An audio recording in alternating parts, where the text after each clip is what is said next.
CTV's Michel Boyer, who is standing by here to walk us through this. Interesting, too, when you think about Brian Pallister's pedigree, being a progressive conservative provincially, then, of course, federally, back provincially.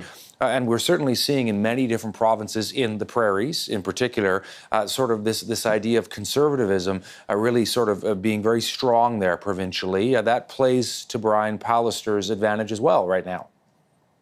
Absolutely, Todd. That's right. And I can guarantee you that the whole bunch of people here in Ottawa are going to be watching this very early election very closely. And I say very early because he's basically calling the election a whole year ahead of schedule. He had said that next year is going to be a major milestone in Manitoba, and it should be about celebration, not about an election campaign. But the writ has been dropped. And yeah, you bring up a good point about how we've seen province after province turn from red to blue. The political landscape very different over, right across the country if you compare it back to 2015.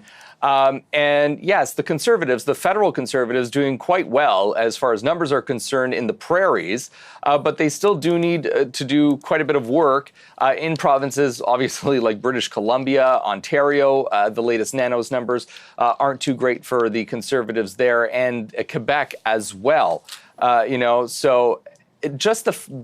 there is a provincial Conservative government, and many of them right across the country, doesn't necessarily translate to votes federally. Also, something to keep in mind is when you look at who Canadians have the better qualities as a leader, Justin Trudeau still doing very, very well in comparison to his rival, Andrew Scheer. Yeah, great point. There was also a number of things that Brian Pallister said about the NDP. I mentioned their new leader, Wab Kinew, 37 years old, from the Indigenous community in Canada as well. And, of course, people watching in Manitoba will remember that the province was run by the NDP under then Premier Greg Selinger for a number of years. And you really heard Brian Pallister go on the attack saying, look, we won in 2016. This is about moving forward, not going backward in terms of what the NDP did to the finances in Manitoba. So definitely realizing who the biggest threat is for him, in his mind anyway, Wab Kinew and the NDP provincially. Right. And, I had a conversation with the NDP today about some of the things that they are most upset about and some of the things that they stand for.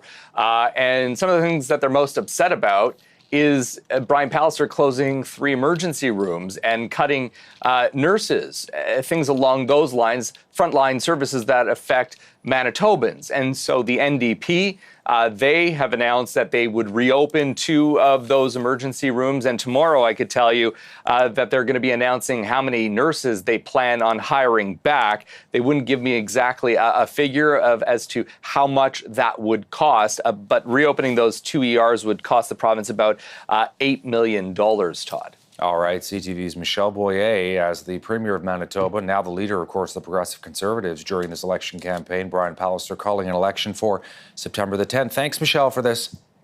You bet. Thanks.